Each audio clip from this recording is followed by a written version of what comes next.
কোন ইমানের উপর তাদের যদি জুলুম রাখার জন্য পায়তারা করে, যদি ষড়যন্ত্র তারা চালাবার চেষ্টা করে, কোন তাওহীদি জনতা 95% কাছাকাছি মুসলমান এইটা কখনো মেনে নেবে না।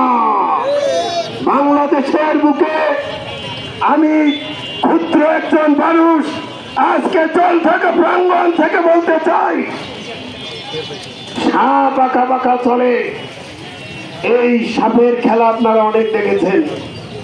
আজকে বাংলাদেশে যে খেলা শুরু করেছেন, আপনারা এই আঁকা বাঁকা চলা বন্ধ করে দেন। আপনাদেরকে নিরাপত্তার ব্যবস্থা ইনশাল্লাহ আমরা মুসলমানেরা সর্বাত্মক শক্তি দিয়ে আপনাদের পাশে থাকবো আগামী দিনে ইনশাল্লাহ। কিন্তু আপনারা যদি ওই ধুতিওয়ালা মোদির পরামর্শ নিয়ে বাংলাদেশটাকে যদি আপনারা সেই হাসিনার মদত দিয়ে যদি আবারও কোন নৈরাজ্যের সৃষ্টি করার জন্য আপনারা পায়তারা করে যান, আপনি ভালো করে শুনে রাখেন, আগামী দিনে এই বাংলার জমিনে আপনাদের ভালোবার জায়গা খুঁজে পাওয়া যাবে না।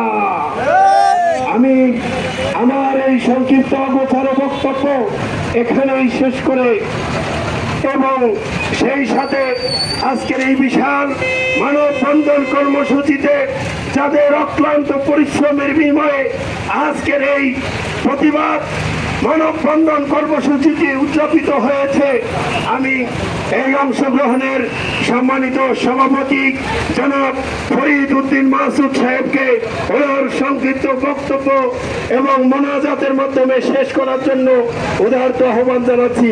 আসসালামু আলাইকুম ওয়া রাহমাতুল্লাহ। ইন্নাল হামদুলিল্লাহ ওয়া সলাতু ওয়া সালামু আলা